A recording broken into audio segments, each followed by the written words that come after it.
মাঝরাতে সবার চোখ ফাঁকি দিয়ে অভিজ্ঞান দত্তর ঘরে হানা দিয়ে সব প্রমাণ জোগাড় করল কম্পাস। কম্পাস ধারাবাহিকে দেখা যায় রাশমিকার নাম্বার থেকে এসএমএস করে কম্পাসকে কেউ ডেকে নিয়ে গিয়েছিল রাশমিকার ঘরে, আর কম্পাস এটা প্রমাণ করে দেয়।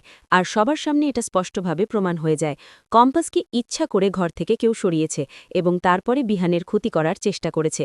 কম্পাসের কোনো দোষ নেই, কম্পাস কিছু করেইনি। আর এই বাড়িতেই ডক্টরের পর একমাত্র কম্পাসই সবচেয়ে দক্ষ। ডক্টরও সে কথা বলে, যার কারণে আর কম্পাসকে কোনোভাবেই জব্দ করতে পারে না ওই মুক্তিরা।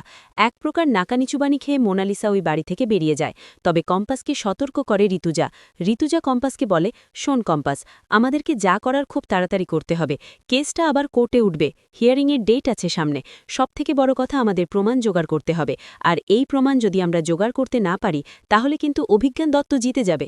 কম্পাস ঋতুজাকে বলে, মা, প্রমাণ তো আমরা জোগাড় করবই, আর তার জন্য জিতকে আমি বলেও দিয়েছি ওই কেমিক্যালটা কোথা থেকে এসেছে, কে ওর লাইসেন্সে আছে, সবটা যেন জিত জোগাড় করে। তবে আমাকেও চুপ করে বসে থাকলে চলবে না। আমার মনে হয় যে জিত জিতের মতো করুক, আমাকে আমার মতো করতে হবে। অর্থাৎ আমার মনে হয় আমি যদি একবার অভিজ্ঞান দত্তর বাড়িতে ঢুকতে পারি তাহলে অনেক কিছু আমি প্রমাণ পাব। কিন্তু অভিজ্ঞান দত্তর বাড়িতে কি করে ঢুকবে কম্পাস? ঋতুজা কম্পাসকে বলে, কম্পাস, অভিজ্ঞান দত্তর বাড়িতে এই মুহূর্তে তুই ঢুকবি কি করে? আর তাছাড়া বিহানের এই অবস্থায়? কম্পাস ঋতুজাকে বলে, মা, আমি যখন বাড়ি থেকে বেরোবো তখন ডক্টর থাকবে, তুমি চিন্তা করো না। আর তাছাড়া আমাকে চুপি চুপি সবার চোখের আড়ালেই ওই বাড়িতে ঢুকতে হবে।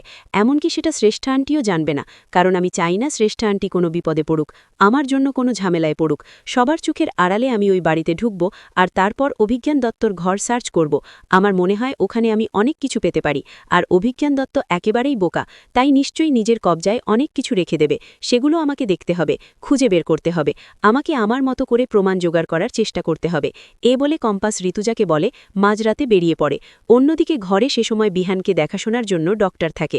ঋতুজা ভাবতে থাকে, কম্পাস পারবে তো? কোনো বিপদে পড়বে না তো? এই মুহূর্তে কম্পাসের নামে কেস চলছে। কম্পাস এভাবে যদি অভিজ্ঞান দত্তর বাড়িতে হানা দেয় কোনো ঝামেলা হবে না তো? অন্যদিকে কম্পাস একটা চাদর মুড়ি দিয়ে চুপি চুপি অভিজ্ঞান দত্তর বাড়ির মধ্যে ঢুকে যায়। যখন দরজাটা খোলা থাকে তখন চুপি চুপি অভিজ্ঞান দত্তর বাড়ি ঢুকে অভিজ্ঞান দত্তর ঘরে গিয়ে খাটের নিচে লুকিয়ে থাকে কম্পাস। আর ঠিক তখনই অভিজ্ঞান দত্ত ঘরে আসে আর তারপর ঘুমিয়ে পড়ে। কম্পাস অভিজ্ঞান দত্ত ঘুমিয়ে পড়ার পর চুপি চুপি ওই ঘরের মধ্যে সবকিছু সার্চ করতে থাকে এবং একটা সময় কম্পাস একটা ফাইল পায়, আর সেই ফাইলে কম্পাস দেখতে পায় অভিজ্ঞান দত্ত নাম আছে এবং ওই যে তারিখে ওই ল্যাবে কেমিক্যাল বিস্ফোরণ হয়েছিল সেই তারিখেই কিন্তু কেমিক্যালটা অভিজ্ঞান দত্ত কিনেছিল। এই দুটো কেমিক্যাল এক কিনা এবার সেটাই দেখার পালা। কম্পাস ওই ফাইলটা নিয়ে অভিজ্ঞান দত্ত ঘর থেকে যখনই বের হতে যায় তখনই একটা ফুলদাড়ি পড়ে যায়, আর সেটার আওয়াজে অভিজ্ঞান দত্ত কে কে বলে চিৎকার করে ওঠে। কম্পাস লুকিয়ে পড়ে, বুঝতে পারে না কিভাবে এখনই ঘর থেকে বেরোবে। অন্যদিকে অভিজ্ঞান দত্ত যথেষ্ট চালাক, ভাবতে থাকে, এ ঘরে কেউ ঢোকেনি তো আবার? এ ঘরে আমার অনেক কিছু আছে, অনেক প্রমাণাদি রয়েছে, কারো হাতে পড়ে গেলে ঝামেলা হয়ে যাবে। বৌমা নিশ্চয়ই এখন এই মুহূর্তে আমার সাথে পাঙ্গা নিতে আসবে না। আর মোনা প্রশ্নই ওঠে না, তাহলে এই শব্দটা কোথা থেকে এলো? নাকি আবার বেড়াল টেড়াল ঢুকলো বাড়ির মধ্যে? অন্যদিকে কম্পাস চুপচাপ লুকিয়ে আস্তে আস্তে দরজা দিয়ে বের হওয়ার চেষ্টা করতে থাকে। তো বন্ধুরা, তোমরাই এটাই চাও তো? এভাবেই যেন চুপি চুপি সবার চোখের আড়ালে অভিজ্ঞান দত্তর ঘরে ঢুকে সব প্রমাণ জোগাড় করে কম্পাস?